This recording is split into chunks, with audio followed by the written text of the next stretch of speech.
علی بھائی، اسی رمضان 1440 ہجری میں جیو نیوز کی ایک ٹرانسمیشن کے دوران زاہد چیپا بھائی نے اپنی اینڈرائڈ ایپ کا تفصیلی انٹروڈکشن کروایا، جسے دیکھ کر انتہائی خوشی ہوئی کہ اللہ تعالیٰ اپنے دین کا کام کسی غیر عالم سے بھی لے سکتا ہے۔ الحمدللہ۔ لیکن اسی پروگرام میں ایک بریلوی عالم دین کے ایک جملے نے بہت رنجیدہ کر دیا کہ قرآن حکیم کو استاد کے بغیر سمجھنا ہی ناممکن ہے۔ ماشاءاللہ ماشاءاللہ۔ تو یہ تو آپ نے دیکھا کہ یہ ایپ کتنی محنت سے بنائی گئی ہے اور اس کے کیا کیا فائدے ہیں، مجھے بتائیے۔ لیکن جی، اس سے جہاں فائدہ ہے بغیر استاد کے نقصان بھی ہے۔ جی بالکل ایسا۔ حضرت علماء کرام ہی اسی کا خاصہ ہیں الحمدللہ، تمام کے تمام علماء تمام مکاتب فکر کے، اس میں حضرت تقی عثمانی صاحب ہوں، مفتی منیب الرحمان صاحب ہوں، یا اس کے علاوہ علامہ حسن رضوی صاحب ہوں۔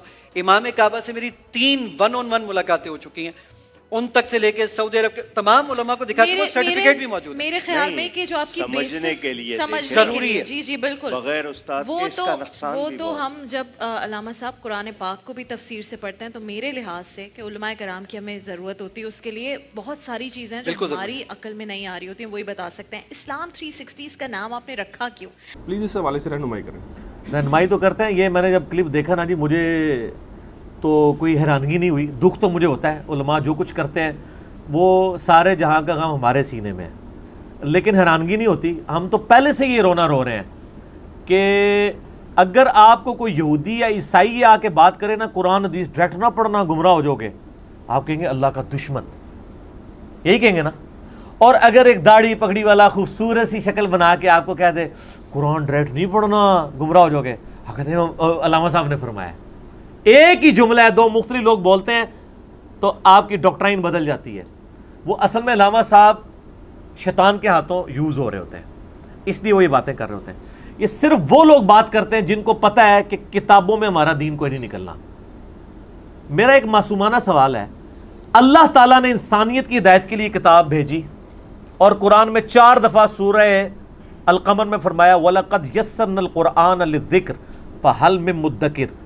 قرآن نصیحت کے لیے آسان ہے، تفسیروں کی میں بات نہیں کر رہا، اور عام بندے کی ضرورت نصیحت کی ہے۔ کوئی سمجھنے والا ہے، کوئی نصیحت حاصل کرنے والا؟ اب مجھے بتائیں قرآن میں یہ کہاں لکھا ہے کہ قرآن سمجھنے کے لیے بہت مشکل ہے کوئی اس سے دور بھاگنے والا؟ تو یہ تو علماء کی کہانی ہے نا۔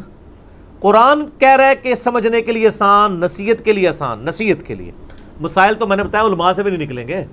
ٹھیک ہے کہ نکاح پہ جانا ہوا، وہ بڑے معروف عالم تھے جنگ، وہ ہماری عزت صرف کرنے کی وجہ سے ہماری وہ عزت کر رہے، ورنہ وہ ہمیں پوچھتے بھی نہیں۔ نکاح پڑھایا اور بس منٹ کر کے قبول ہے پڑھ دیا جانے لگے۔ میں کیا ہی اچھا تھا مولانا صاحب، اس خطبے کو بیان کرتے سورہ نساء کی آیات کیوں پڑھی گئی، سورہ اس کی آل عمران کی آیات کیوں پڑھی گئی، اس کا مقاصد کیا؟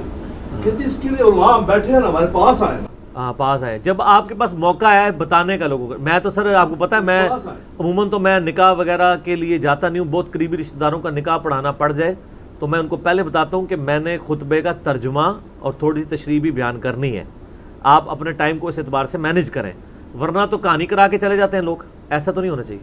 اچھا میں اس بات کی طرف واپس آتا ہوں کہ وہ یہ علماء آپ کے ساتھ یہ ہاتھ کر رہے ہوتے ہیں کہ قرآن حدیث ڈائریکٹ نہ پڑھنا تم گمراہ ہو جاؤ گے۔ مجھے بتائیں یہ اسلام دوست ہے یا اسلام دشمن ہے؟ دشمنی۔ یہ دشمنی کیوں کر رہے ہیں؟ ان کو پتہ ہے کہ ہمارے جو عقیدے ہیں وہ قرآن و سنت میں سے ثابت ہی نہیں ہوں گے، اور اگر کوئی بندہ قرآن و سنت ڈائریکٹ پڑھنا شروع کر دے گا پھر ہمیں مارنا چھوڑ دے گا، کیونکہ ہم نے تو کرانی کہانیاں۔ تو وہ پھر ان کے پاس آخری حال یہی ہے کہ ہم کبوتر بلی کو تو غائب نہیں کر سکتا، تو آنکھیں تو بند کروا سکتا ہے نا، آنکھیں بند کر کے وقتی طور پہ تو غائب ہو جائے گی نا۔ تو وہ اسی طریقے سے کرتے ہیں، وہ کہتے ہیں نہیں اس کو نہیں، آپ ڈائریکٹ پڑھنا ہی نہیں۔ آپ اب یہ تو نہیں کہہ سکتے کہ قرآن حدیث جو ہے وہ پڑھنا گناہ ہے، قرآن حدیث جو ہے وہ نہ پڑھیں، یہ تو نہیں کہیں گے۔ وہ کہیں گے پڑھیں، علماء سے پڑھیں۔ ان کو پوچھے آپ کو پوری زندگی ہوئی توفیق ہوئی کبھی پڑھنے کی یا پڑھانے کی؟ بڑے عالم سے پوچھے کہ وہ بھی یہ کہتا نظر آئے گا۔ میرا ایک معصومانہ سوال ہے، آپ جب اپنے علماء کی کتابیں پبلک کو دیتے ہیں اس وقت کیوں نہیں کہتے کہ فضائل اعمال ڈائریکٹ نہ پڑھنا گمراہ ہو جاؤ گے، کسی عالم سے پڑھ لینا؟ فضائل سنت ڈائریکٹ نہ پڑھنا گمراہ ہو جاؤ گے، کسی عالم سے پڑھ لینا۔ 14 ستارے ڈائریکٹ نہ پڑھنا گمراہ ہو جاؤ گے، کسی عالم سے پڑھ لینا۔ الرحیق المختوم ڈائریکٹ نہ پڑھنا گمراہ ہو جاؤ گے، کسی عالم سے پڑھ لینا۔ ساروں کے نام لینا مجبوری ہوتا ہے، میرا تو کوئی رشتہ دار نہیں۔ تو یہ علماء اس طریقے سے نا قرآن و سنت سے دور کرتے ہیں۔ یہ پتہ کیا کہنا چاہ رہے ہیں کہ اللہ کو تو بات سمجھانی نہیں آئی، باوجود اس کے کہ وہ 4 دفعہ کہہ رہے ہیں کہ قرآن نصیحت کے لیے آسان ہے، تب بھی وہ اتنا مشکل ہے کہ آپ پڑھ نہیں سکتے، ڈائریکٹ گمراہ ہو جائیں گے۔ اور ہمارے مولوی اتنے سمجھدار ہیں کہ انہوں نے اسی قرآن کا نچوڑ نکال کے کہتے ہیں نا قرآن و حدیث کا نچوڑ ہے، وہ نچوڑ ایسے والا نچوڑ نہیں ہے، وہ ایسے والا نچوڑ ہوتا ہے، بالکل اپوزٹ، یہ پبلک کے سامنے رکھ دیا۔ یعنی اللہ جو بات نہیں سمجھا سکتا تھا وہ مولانا نے ان کتابوں میں سمجھا دی ہے۔ مولانا کی کتابیں پڑھ کے آپ گمراہ نہیں ہوں گے، اللہ کی کتاب پڑھ کے ہو جائیں گے۔ گمراہ نہیں ہے وہ، اصل میں ان کو پتہ ہے کہ ان کے عقیدے خلاف ہوتا ہے۔ اور وہ میں نے اس بندے کو دیکھا ہے، وہ آپ اگر ویڈیو غور سے دیکھیں، وہ جب بیچارہ پیش کر رہا تھا نا زائد کو، پھر میں نے بعد میں فون کیا زائد بھائی کو، میرے ساتھ وہ رابطے میں رہتے ہیں، تو میں نے اس پروگرام کے بارے میں ان سے پوچھا، وہ کہتے، میں نے کہا جی وہ تو بڑے غصے میں بیٹھے تھے، کہتے ہیں بعد میں بھی غصے میں تھے، وہ تو بیچ میں جیو کی انتظامیہ نے وہ معاملات رفع دفع کروا دی ہیں۔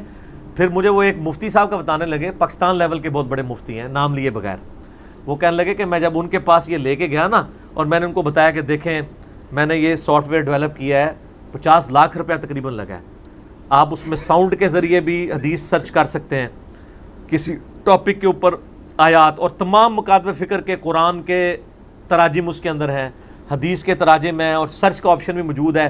رومن میں پورا قرآن انہوں نے ٹائپ کر دیا ہے، رومن انگلش کے اندر، تاکہ انڈین اور بنگلہ دیش بھی اس سے استفادہ کر سکیں۔ کہتے جب میں نے جا کے بتایا دیکھیں میں نے اتنا کام کیا، تو میں تو ایکسپیکٹ کر رہا تھا مفتی صاحب خوش ہوں گے کہ بیٹا بڑا سے، انہوں نے کہا یہ جو آپ نے کام کیا ہم تو اس کو ویسے ہی حرام سمجھتے ہیں، اس کام کو، یہ تو آپ کا کام ہی نہیں تھا کرنا، یہ عوام کا کام نہیں کہ قرآن حدیث ڈائریکٹ پڑھے، یہ علماء نے پڑھا۔ اچھا علماء نے پڑھانی، علماء پڑھاتے بھی کوئی نہیں، تو بیسیکلی یہ روند مار کے پچ کھود رہے ہیں کہ آپ کھیل ہی نہ سکیں، ٹھیک ہے، یہ کرنا چاہ رہے ہیں۔ تو اس ویڈیو میں آپ دیکھیں ان کا انداز کیا ہے، لیکن ایسے انگلی اٹھائی ہے، وہ انگلی نہ سمجھیں، وہ سمجھیں کہ ان کے ہاتھ میں ریوالور ہے، وہ باقی ایسے ہی کیا ہوا ہے انہوں نے، اور وہ جب تک انہوں نے جملہ مکمل نہیں کیا وہ انگلی نیچے نہیں آ رہی، میں کہ بچ جائے یہ انگلی جناب، انہیں تیرے مار چڑھنی سی، وہ دور بیٹھے سے۔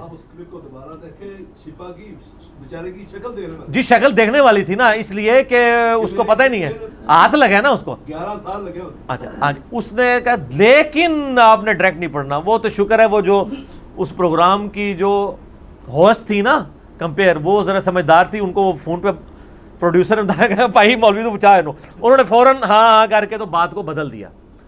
ادروائز وہ لیکن کر کے جو کر رہا تھا نا، تو اس نے اپنا مقصد اچیو کر لیا کہ اس نے اپنے مکتب فکر کی پبلک کو یہ بتا دیا ہے کہ اسلام 360 کا کبھی قرآن اور حدیث کھول کے بھی نہیں پڑھنا، لیکن ایسے ہو جانا ہے، وہ لیکن ایسے تھا، وہ سمجھے اس نے اس کے اوپر ریوالور تانی ہوئی تھی۔ تو میں نے پھر اس کو بعد میں فون کر کے کہا، میں نے کہا میرے بھائی آندہ آپ نے کسی ایسے پروگرام میں شریک نہیں ہونا جہاں پہ مولوی بیٹھے ہوئے ہوں، ورنہ یہ رنگ میں بھنگ ڈال کے چلے جائیں گے۔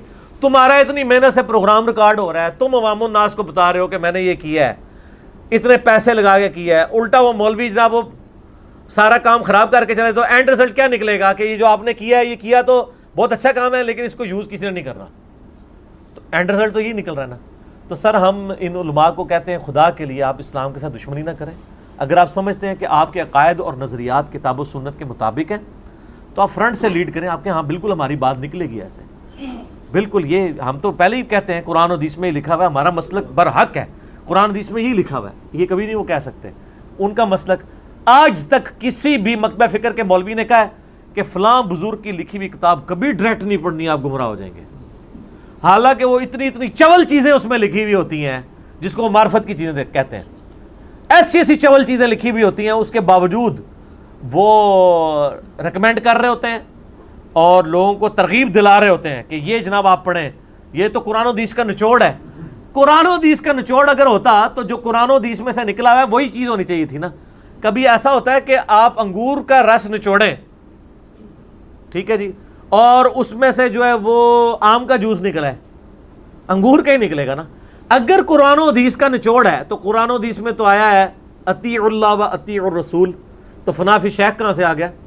باپا کی بارگاہ میں سوال یہ عرض ہے کہ فنا فی شیخ کسے کہتے ہیں اور فنا فی شیخ بننے کے لیے کیا کرنا چاہیے؟ جزاک اللہ خیر۔ اب یہ فنا فی شیخ کا مقام تو خیر بہت بلند ہے،